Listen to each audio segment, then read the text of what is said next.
And do not get it confused. I'm not a scholar or a preacher. I'm just a regular dude who makes mistakes too. But we are reflections true. आगे बढ़ने से पहले मैं एक video clip share करना चाह रहा हूँ। डॉक्टर इसरार अहमद का एक वीडियो क्लिप है, उसके बाद मैं उसके ऊपर अपना तजिया भी दूंगा और फिर आप दोनों से उस पर अपना तजिया लूंगा। तो पहले ये वीडियो क्लिप मुलाहिजा कर लेते हैं। या तो वो दो दलील करने वाले दो दज्जाल अलहदा है, या ये दोनों दलील करने वाला शख्स एक ही है। बस ये मसला है कि जो आज तक मुझसे हल नहीं हुआ था, अब तक कहना चाहिए, आज तक नहीं। मेरे नजदीक वो दो होंगे। एक वो शख्स जो झूठा मसीह होने का दावा करेगा, अल मसीहुद दज्जाल, कि एक मसीहुद दज्जाल खड़ा होगा ये दावा करके कि मैं मसीह हूं। क्योंकि इसका जमाना बिल्कुल करीब आ चुका है, इसलिए मैं आपको उसके बारे में खबरदार कर रहा हूं। दूसरा जो मसीह, जिसकी शख्सियत मसीह दज्जाल की आती है, दज्जाल अकबर, मैं सिर्फ इशारा करूंगा, फिर कभी इंशाअल्लाह इस मौजू पर तफसील से गुफ्तगू होगी। वो मेरे नजदीक बिल्कुल करीब क़यामत की एक अलामत है।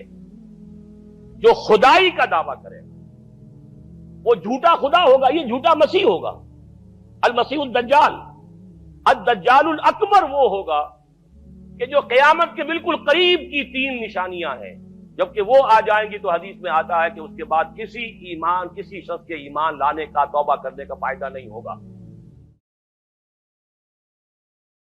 अच्छा जी, अच्छा ये वीडियो क्लिप इसके साथ मैं एक ऐड ऑन अपना लगाना चाहूँगा। वो ये है कि डॉक्टर इसरार अहमद ने जिस तरह जिक्र किया कि वो ये समझते हैं अपनी सब्जेक्टिव, उन्होंने एक इंटरप्रिटेशन दी। इसका आसिम भाई ने भी जिक्र किया कि हाँ उसकी तावील करने की गुंजाइश है और मुफ्ती साहब भी इससे एग्री करेंगे।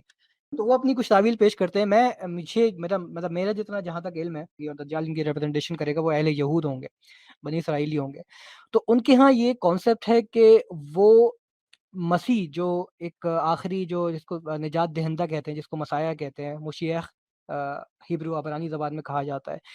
उनके बारे में मेन स्ट्रीम जुडाइज़्म के अंदर इसके अंदर कॉन्फ्लिक्ट है, मतलब सब नहीं मानते लेकिन मुख्तलिफ इंटरप्रिटेशन है इनकी। कि वो इस बारे में कहते हैं कि जो मसीह होगा, हमारा जो अहले यहूद का जो मसीहा आएगा आखिरी, तो वो दो होंगे। एक होगा मशीह बिन यूसुफ यानी कि मसीह इब्न यूसुफ, और दूसरा होगा मशीह बिन दाऊद यानी कि मसीह इब्न दाऊद। और इनके बारे में इनकी इंटरप्रिटेशन ये है कि ये कहते हैं कि पहले मशीह बिन यूसुफ आएगा, यानी कि यूसुफ अलैहिस्सलाम की औलाद में से होगा। जब इनको इसको जो है वो मशीह बिन यूसुफ कहा जाता है। कुछ इनकी रवायात हैं तलमूद के अंदर और मिसना के अंदर, मदराश के अंदर, जिसमें ये जो फिगर है मशीह बिन यूसुफ, इसको मशीह बिन एफ्राम भी कहा जाता है। एफ्राम क्योंकि बाइबल के मुताबिक यूसुफ अलैहिस्सलाम का कोई बेटा गुजरा है एफ्राम नाम का, तो मशीह बिन एफ्राम भी कहा जाता है। उसके बारे में ये कहते हैं कि ये एक पॉलिटिकल लीडर होगा, ये भी मसीह होगा लेकिन एक पॉलिटिकल लीडर के तौर पे सामने आएगा और अहले यहूद को जो है वो इसराइल के अंदर इकट्ठा करेगा और जो अहले यहूद के दुश्मन हैं उनके खिलाफ जो है वो उनको रेडी करेगा। यानी कि जिस तरह हमारे यहाँ इमाम महदी का कॉन्सेप्ट है कि वो उम्मत को जमा करेंगे और एक आर्मी तैयार करेंगे, तो वो इसके ये मशीह बिन यूसुफ जो है उसका किरदार बिल्कुल ऐसा है। इसके बाद आता है मशीह बिन दाऊद, मसाया बिन डेविड। तो उसके बारे में ये कहते हैं कि मशीह बिन यूसुफ जो है जब वो इसराइल के अंदर अहले यहूद को जो है वो इकट्ठा करके एक आर्मी पूरी डिज़ाइन कर लेगा, तो इसको मशीह बिन यूसुफ को कत्ल कर दिया जाएगा। इसकी मुख्तलिफ इंटरप्रिटेशन है, कत्ल किया जाएगा, नहीं किया जाएगा, लेकिन बाज़ इनके जो उलमा हैं वो इसकी इंटरप्रिटेशन करते हैं कि उसको मारा जाएगा और कत्ल कर दिया जाएगा। और फिर मशीह बिन दाऊद जो है वो गुस्से की हालत में बाहर आएगा, नमूदार होगा और मशीह बिन यूसुफ को ज़िंदा करेगा। और ज़िंदा करने के बाद फिर वो ये जो है असल जो मसीहा जिसको कहते हैं कि वो दाऊद अलैहिस्सलाम की आल में से होगा। और जो थर्ड टेंपल का जो क़याम है, जो हम हिस्ट्री में भी हम सुनते हुए आ रहे हैं, जो मस्जिद अक्सा की कुछ हिस्से पर या बिल्कुल मस्जिद अक्सा के ऊपर जिसके ऊपर बनी हुई है मस्जिद अक्सा, वहाँ बेस्ड है, तो उसको डिस्ट्रॉय करके थर्ड टेंपल बनाएगा। तो ये मशीह बिन यूसुफ जो है वो मशीह बिन दाऊद यानी कि ये जो असल जो मसीहा होगा इनका, अहले यहूद का, जिसको ये मानते हैं हज़रत ईसा अलैहिस्सलाम को रिजेक्ट करके, वो ये सीधे हाथ वाला होगा, बिन डेविड वाला। तो और ये जो यूसुफ होगा उसके बारे में ज़िक्र करते हैं कि ये बिल्कुल इस तरह है जिस तरह कुरान में आता है ना, अखाहु हारून नबी, इस तरह करके वो आयत है, तो वो उस तरह इसका साथ देगा बिल्कुल। इसके ऊपर आप हजरात में से दोनों में से या दोनों में से कोई एक अगर इसके ऊपर कलाम करना चाहे तो। हाँ, अच्छा मसाला तो इसमें कुछ चीज़ें हैं जो हदीस में, अहादीस की रोशनी में हमें जो पता चलता है, वो मसीह दज्जाल और दज्जाल अकबर वो यही दज्जाल है کہ جو قیامت کے قرب میں ظاہر ہوگا، اور جو حضرت تمیم داری رضی اللہ تعالیٰ عنہ کی روایت میں بھی اس کو وہ دیکھ کر آئے ہیں. اور حضرت عیسیٰ علیہ الصلوۃ والسلام وہ بھی آئیں گے، حضرت امام مہدی بھی آئیں گے اور اس کے ساتھ جنگ کریں گے اور اس کو قتل کریں گے. تو حدیث کی روشنی میں یہی دجال ہمیں جو ہے جو ملتا ہے کہ اس کے بارے میں ایک معین شخص کے بارے میں اللہ کے نبی صلی اللہ علیہ وسلم نے فرمایا. کیونکہ ایک حدیث ہے، آپ صلی اللہ علیہ وسلم الملحمۃ الکبریٰ وفتح القسطنطینیہ وخروج الدجال فی 7 اشہر، کہ جنگ عظیم ہوگی، فتح قسطنطینیہ ہوگی اور دجال کی آمد یہ ساری کے سارے 7 مہینوں میں کے اندر اندر ہوگی. پھر بہت ساری حدیث میں ملتا ہے کہ حضرت عیسیٰ، حضرت امام مہدی، پھر حضرت عیسیٰ علیہ السلام اور ساتھ ہی دجال کا ظہور ہو جائے گا. تو یہ یہاں پر جو ہم نے حضرت تمیم داری رضی اللہ تعالیٰ عنہ کی جو روایت ہم نے پیش کی ہے، اور اس میں جس مسیح دجال کا ذکر آیا ہے، تو اس کے بارے میں اللہ کے نبی صلی اللہ علیہ وسلم نے ارشاد فرمایا کہ اس کے بارے میں تمہیں بتایا کرتا تھا، ڈرایا کرتا تھا، اور یہ وہی دجال آ رہا ہے. اور پھر میں نے روایت جو پیش کی ہے کہ کوئی نبی حضرت نوح علیہ الصلوۃ والسلام کے بعد ایسا نہیں آیا جس نے اپنی قوم کو مسیح دجال کے فتنے سے ڈرایا نہ ہو، اور میں بھی تمہیں اس کے فتنے سے خبردار کر رہا ہوں. پھر اللہ کے نبی صلی اللہ علیہ وسلم کی بہت ساری دعائیں ایسی ملتی ہیں جس کے اندر یہ مسیح دجال کے فتنے سے پناہ مانگ رہے ہیں. یہی مسیح دجال کا فتنہ ہے جس سے آپ صلی اللہ علیہ وسلم پناہ مانگتے نظر آ رہے ہیں. تو جس کی اتنی اہمیت اور جس کو اتنا بتایا گیا ہے حدیث کی روشنی میں، تو ملتا ہے کہ وہی وہ دجال اکبر ہے، وہی آئے گا.